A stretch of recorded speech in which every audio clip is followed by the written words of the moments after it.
Hello, in focus at the Georgetown SCS, Soul of the City, Business Improvement District. Today we'll be exploring the formation of a new business improvement district in the heart of Ward 8 in Washington, D.C. This is a professional practice milestone of national significance, and we'll learn why. I'd like to welcome Monica Ray, dedicated community leader and inspirational agent of change. She's been working on community development and economic development and job training in Ward 8 for many years, and her energy and optimism is contagious. I'd like to welcome you, Monica, to the studio. Thank you. And joining us is Richard Bradley. He's a member of our faculty in the Urban and Regional Planning Program and a national leader in the practice of place management.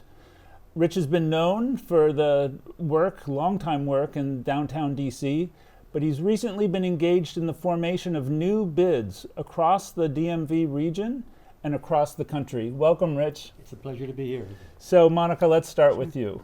First, take us to the soul of the city. We know it's near St. Elizabeth, but take us there. Yeah, it actually encompasses St. Elizabeth. Great. I came to Congress Heights nearly 35 years ago and fell in love with a community that was very, very disparate. On one block, I could hear sirens and see burned out buildings, and right next door, I'd see a grandma on a porch with babies playing, and fell in love.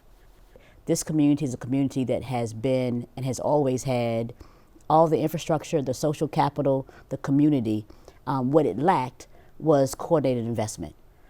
But I'm excited that the bid will be able to step into that role and be the steward of how we collaborate widespread across the community to build community. That's amazing. And Monica, share with us why a bid? How did you come to think that the bid would be the next step in community development? I can tell you it would be great to say I thought of it a long time ago, but I really didn't. About 10 years ago, 11 years ago now, there was an opportunity to explore a bid formation.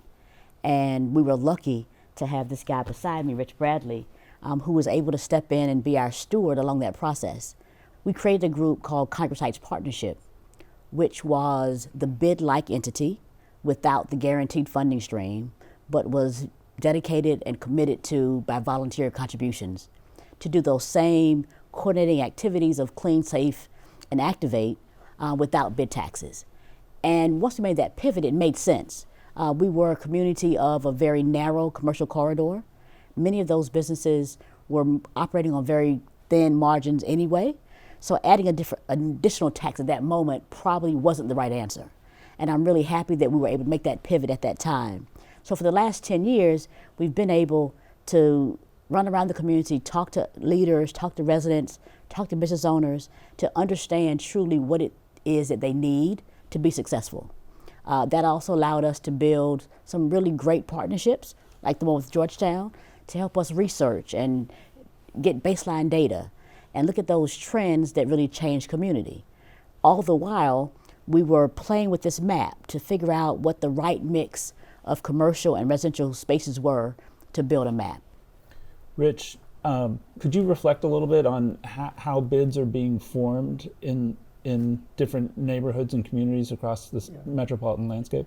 Yeah, I think the important thing to point out here is a bid is a business improvement district is a funding mechanism for essentially focusing attention on place.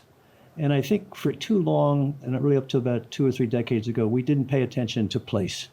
We built buildings, we put in recreation centers, but the idea of place is essentially closer to what the community needs and feels it wants to have. It wants to have some sense of where it can meet, it can gather, and be comfortable. And so the Business Improvement District became one of the financing mechanisms to make that possible. What made this unique, as Monica said, is that in the downtown you have buildings that go up 10, 12 stories, and used to be full of a lot of people, retail, residential. Anyway, there was a large tax base. And for a relatively small additional amount of money, they could really generate enough effort to sort of help support these programs. But Congress Heights didn't have that.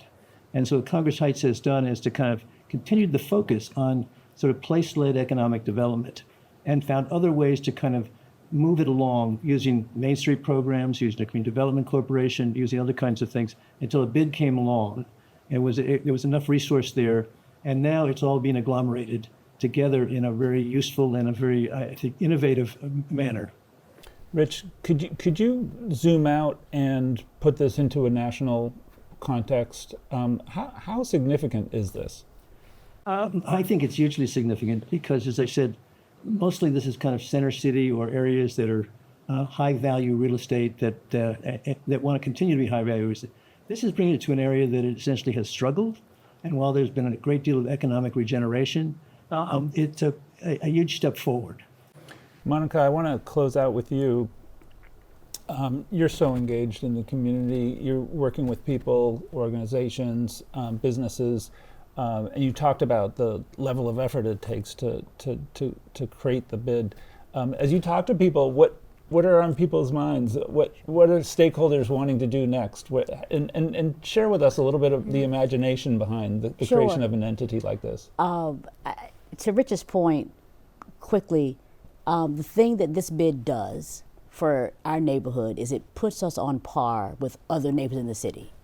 It puts us in the same conversations as a downtown bid or a Mount Vernon Triangle bid in a part of the city that has been disinvested.